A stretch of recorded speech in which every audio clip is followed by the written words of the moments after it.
Are you still training at 40 or above the way you were when you were younger? Or maybe you see these young guys in the gym and you're trying to keep up with them doing the same training as them. If so, you're probably doing the wrong sort of training for your age. And maybe you're picking up some little injuries here or there. Maybe you're not improving, or maybe you just feel like you're not getting the most out of each session. Well, in this video, I'm going to show you 3 things that you should be doing during training, whether you're 40 years old or older. And when I did this, I didn't just enjoy training more, I got in better shape. I started to love training again. And I actually won a Guinness World Record on my 40th birthday for throwing the most punches anyone's ever done in 24 hours. And I could do this because of the adjustments in my training. But before I tell you them, which will definitely help you improve, you first need to understand something. And that is, a 20-something-year-old can push themselves to the max every single session. I used to do this, but when you hit 40 or above, we have to train smarter.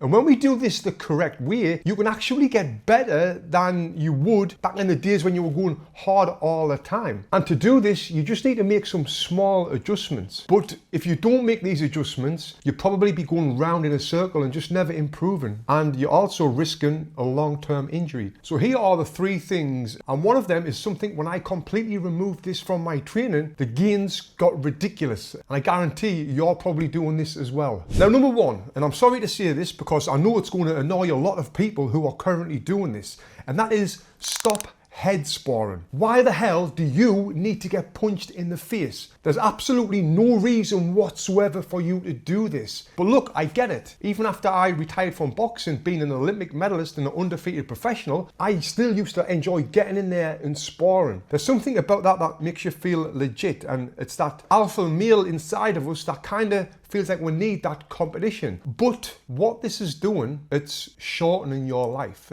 Now that might seem extreme, but let me tell you what the science has to say. Because every time you're in there and getting hit in the head, it's doing something to your brain that is very hard to virtually impossible to reverse, even if these punches are not hard. This is chipping away at our memory, at our focus, which, if you think about it, this is going to shorten the quality of our life. And it's said that it can take up to 10 years to show that it's affected you. So you might be head sparring right now, you might come out of the ring with a little bit of a headache, and then you feel normal again, so you think, oh, it's fine. Or maybe you're just feeling fine all the time, coming out the ring, and you feel like, yeah, it's not done anything to me. But the chances are the effects haven't kicked in yet. And I completely stopped head sparring around 10 years ago, even though the spars that I was doing back then was just with clients when I was teaching them boxing for fitness, and we were going very light. I just felt like it was meaningless. And even though I was getting tapped in the head, it was still bad for me. Now you might think, Tony, I need some sort of competitiveness in the gym. Hitting the heavy bags is boring.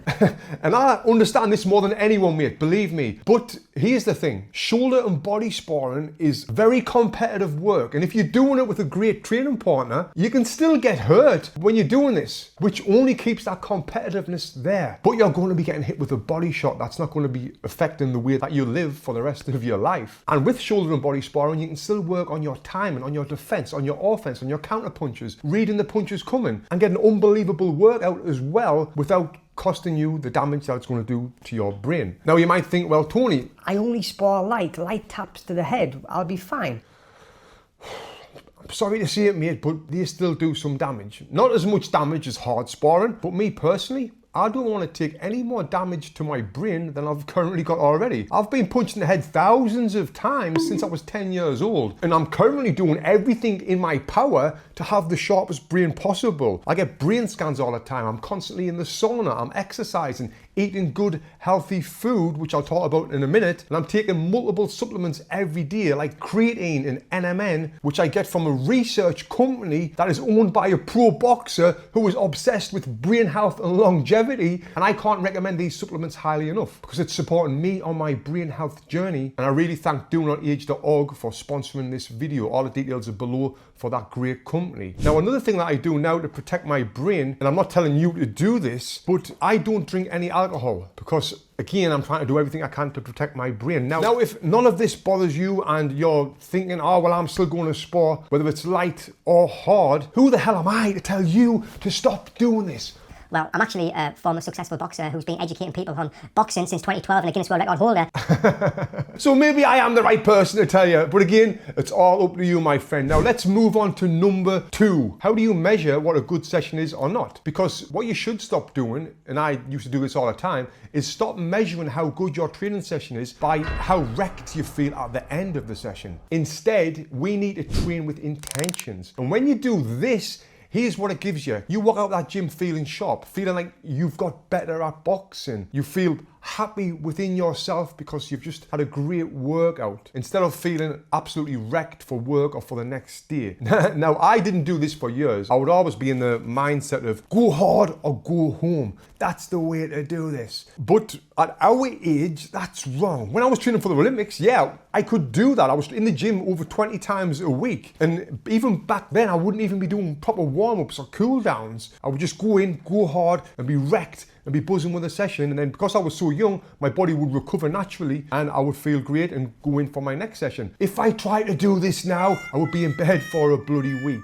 Now, in fact, I was training jiu-jitsu recently and I did the same thing when I didn't focus on my warm-ups or cool downs. I would just go in there and go hard, and I end up in a bloody neck brace for months and getting injections into my spine because I was training like a bloody idiot. I ignored what my body was telling us and I thought I was a young man ready to go, but mate, it was a mistake. We have to have intentions with our training, not ego. You want to leave the gym feel like you could have squeezed a little bit more out of that session rather than completely empty in the tank. So it's important when you are training to have a goal for your session. If your goal is to get a great workout and get better at boxing, we can combine them both by making sure you're working on the specific things round by round. If you haven't got a goal for your training and you're just going to go in there and blast that heavy bag and get exhausted, you're not going to improve and you'll probably not get fitter the right way. Instead, if you're measuring your sessions by how many rounds you did, maybe how you felt in them rounds, what your recovery time was, and you are pushing yourself